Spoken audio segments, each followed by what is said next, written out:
Do you remember those winter days from your childhood? The kind where the air is so crisp it almost bites your nose, but the sun is out, casting a warm golden glow on everything.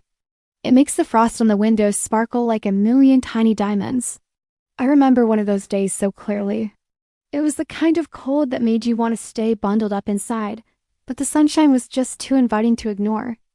That morning, I woke up not to an alarm clock, but to the gentle clatter of pots and pans coming from the kitchen.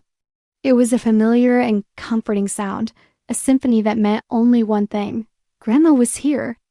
I'd peek out from under my warm blankets, see the sunlight streaming through the window, and know it was going to be a good day. Getting out of bed was always the hardest part, the floorboards cold against my bare feet. But the thought of Grandma's cooking was the ultimate motivation. I'd hurry down the hallway, the delicious smells getting stronger with every step.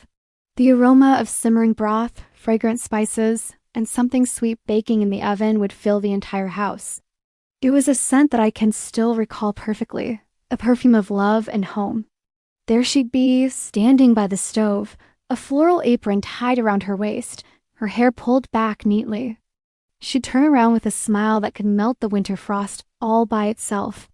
"Good morning, sleepyhead," she'd say, her voice as warm as the kitchen. "Just in time. Breakfast is almost ready." Breakfast at Grandma's wasn't just a meal. It was an event.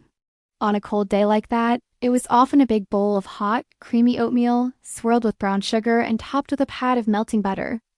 Or maybe fluffy pancakes, golden brown and stacked high, with warm maple syrup cascading down the sides. Every bite was pure comfort, chasing away the last of the morning chill and filling my belly with warmth. After breakfast, we'd sit by the window with mugs of hot cocoa, watching the birds flit around the feeder outside.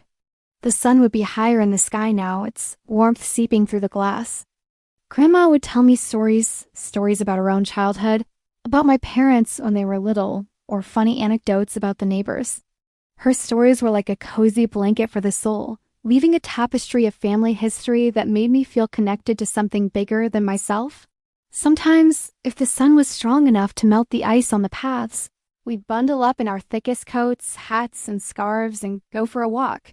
The world outside was quiet and still. Our boots would crunch on the frozen ground and our breath would create little white clouds in the air. We'd walk through the park, the bare tree branches creating intricate patterns against the bright blue sky. Grandma would point out different types of birds or the tracks of a squirrel in the snow.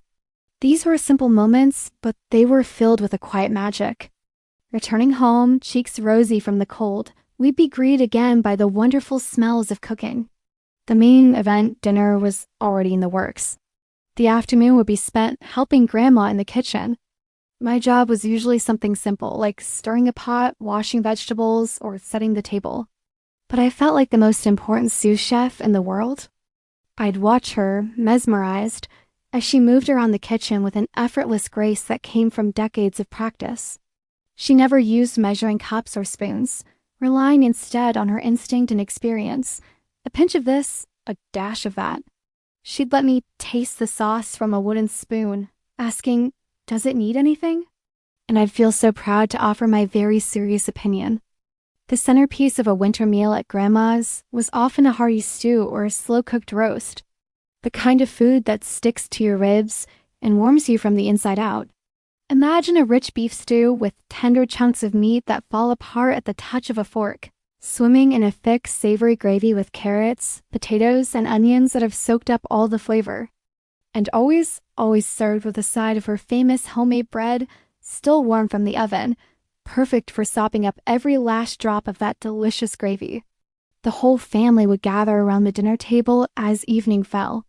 The house would be filled with laughter and conversation. The clinking of cutlery and the happy hum of a family sharing a meal together was the best soundtrack. We'd pass around platters of food, our plates piling high with a little bit of everything. The roast chicken with its crispy, golden skin. The creamy mashed potatoes, fluffy and buttery. The roasted vegetables, sweet and caramelized. Each dish was made with so much care, you could taste it. It wasn't just food. It was an expression of Grandma's love.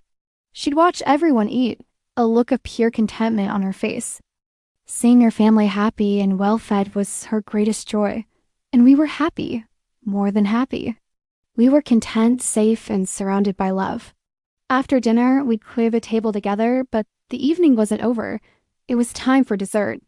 On a special winter day, it might be a warm apple crumble with a scoop of vanilla ice cream melting on top, or a rich chocolate cake that was so moist and decadent.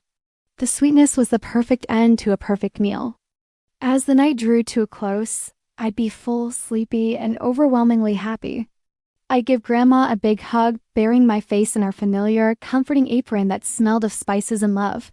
"Thank you, Grandma," I'd whisper. She'd hug me back tightly and say, "Any time, my dear, any time." Those days are treasures I hold in my heart. They taught me that the best meals aren't about fancy ingredients or complicated recipes. They're about the love and care that go into them. They're about the memories created around the table. Grandma's cooking wasn't just about feeding our bodies. It was about nourishing our souls. Now, whenever a cold winter day comes around, I find myself in the kitchen, trying to recreate those flavors and feelings. I pull out her old handwritten recipe cards, the edges soft and stained with ingredients from countless meals. And as I cook, I'm transported back to that warm kitchen, with the sun streaming through the window and the sound of her gentle voice. It is amazing how a smell or a taste can bring back a flood of memories so vividly.